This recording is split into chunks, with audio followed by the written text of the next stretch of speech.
The 5th annual Ford Ironman Coeur Triathlon is just about to get underway. Good morning, I'm Teresa Lukens. And I'm Rick Lukens, KXLY4, your official home for the 5th annual Ford Ironman Coeur Triathlon. Right now, athletes are preparing for a 2.5-mile swim in Lake Coeur d'Alene, Burr. KXLY4 Sports Director Dennis Patchin is live in Coeur d'Alene this morning, and we're less than 2 minutes away from the start, Dennis. Actually, I don't even think we're that far away, Rick. We're even closer than that. Paula Newby-Fraser, the 8-time Ironman world champion, who's won 24 of these distances. Paula, what's going through your mind as the swimmers are stacked up on the beach getting ready to jump in the water?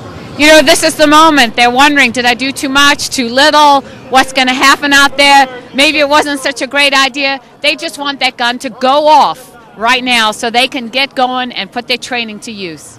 There's no, there's no doubt that the wind is going to play a factor here in the start. As you can see, there's more than 2,200, a little over 2,200, the official number of those entrants. As we are getting ready, we're just seconds away. Enjoy the start of the 5th annual Coeur d'Alene Ford Ironman. Have yourself a great day, everybody.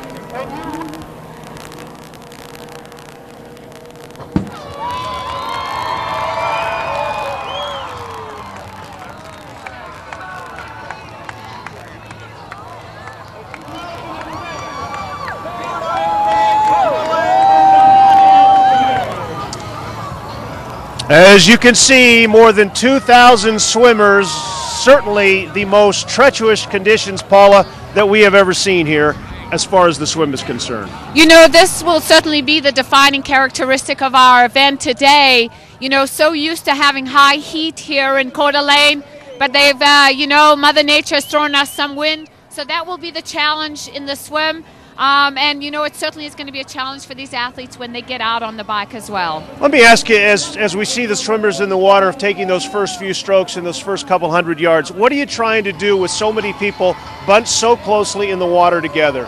You know, these athletes are trying to just find a little space and get into their normal swimming rhythm, what they've trained for, the rhythm they're used to, you know, putting out in training. So what they're trying to do is find themselves a little bit of a water where they're not hitting and swimming all over each other. But I tell you, these choppy conditions are going to make it more difficult today to do that. Now, the interesting thing is the professional athletes will do this in a little over 40 minutes time.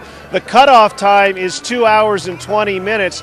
Paula, you and I were talking before this event got underway. You expect a higher number of athletes not to finish or not to hit that time because of the weather conditions and the rough chop out here this morning. Absolutely. You know, these events have so many first timers in them, and you know, most events there's only a handful of people that don't make the swim cutoff or get pulled out of the water. But under these conditions, I'm expecting higher than normal numbers of athletes to put their hand up and get pulled out of the water, and I certainly expect it to be probably 20 plus at least athletes that are not going to make the swim cutoff, just because these conditions really are very, very difficult.